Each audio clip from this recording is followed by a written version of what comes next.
The world's largest oil exporters have reached an agreement to cut output for the first time in 8 years. This will erode global supply overhang that has persisted for 2 years and will cut in half the value of a barrel of crude. The Organization of Petroleum Exporting Countries, OPEC, says it would agree to limit crude oil output to a maximum of 32.5 million barrels per day, starting January 1 for 6 months. Qatar's energy minister and current president of OPEC, Mohammed Al-Sadar, says the step was a historic moment that will help rebalance the market and reduce stock overhang.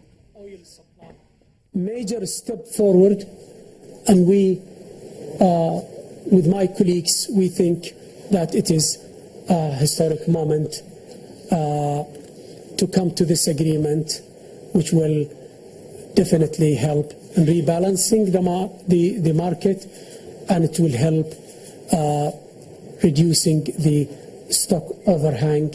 The market needs to be rebalanced. Rebalancing the market would need courageous decisions from OPEC and with the support of some key countries of non-OPEC. Joining us now to take a look at this is Channel TV energy correspondent Olu Phillips. Olu, a historic moment for crude oil. Are we excited? I don't know. What questions is it you want to ask me? We're excited. I think it's a mixed bag.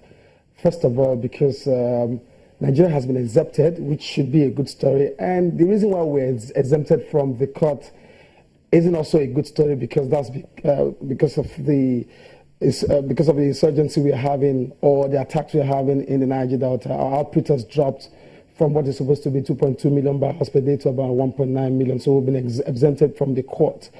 But again, if you remember the reasons why Nigerians were asking for a low pump price, part of the agitation, or the fulcrum around that agitation, was if crude oil prices slumped to about $27 per barrel sometime last year and early this year, there is no justification for leaving fuel at the price it was.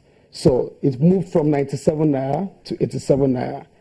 Now, the new price modulation by the NNPC, courtesy of the PPPRA, what a lot of people don't understand is that that pricing template suggests that prices will be adjusted based on the price of crude internationally. So when crude oil prices go up, prices of petrol at the pump price will go up.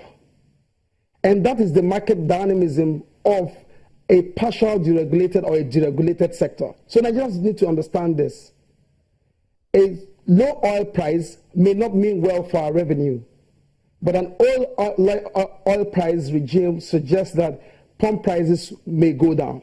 Now, the first implication of this is that if it hits, for instance, $60, which is the projection by maybe first quarter of 2017, the prices of fuel at the pump price may just go up to about maybe 155 or 157, and maybe average at about 160 naira per liter. So, about what time, according to what OPEC has said and the agreements reached, what does this mean for Nigeria? At what time do we begin to enjoy the supposed cuts in the crude oil? There are a lot of dynamisms in the way these things work. First is that this cut is just temporarily. It's going to happen for 6 months. It's going to be reviewed over another 6 months, meaning that the first 6 months of next year, every OPEC member is expected to put together 1.2 million barrels per day production, with Saudi Arabia having the highest of about 486. And this deal has not been struck long before now, because Saudi Arabia has refused to cut. Mind you, Iran is back. U.S. has shield. U.S. used to be our largest customers in terms of our crude. Iran is back after the sanctions were lifted. So they'll be pumping in. Russia is expected to cut back by 600 barrels per day production. They're not a member of OPEC. But if Russia decides for political reasons to pump in more, it means that crude oil prices will come down. Now, the direct implication for Nigeria is that if we don't have a stability over time, the possibility of galloping prices or price modulation will continue to happen like this, and most Nigerians are not used to that kind of price modulation. Prices of fuel definitely will not remain at 147 naira per litre. That's the first implication. The second implication is that until we begin to surge up our production, which allows you to now earn more from the high cost of per barrel of crude.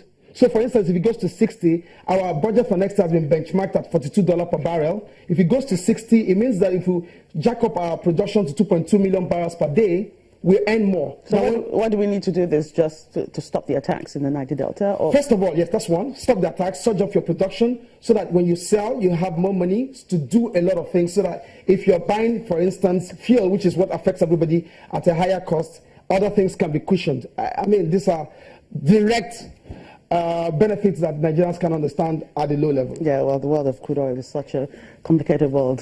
Well, we need to also diversify away from crude, so you don't have to always discuss crude. Thank you, Olu Phillips. Experts. TV energy correspondent Olu Phillips, thank you so much for joining us on Network Africa.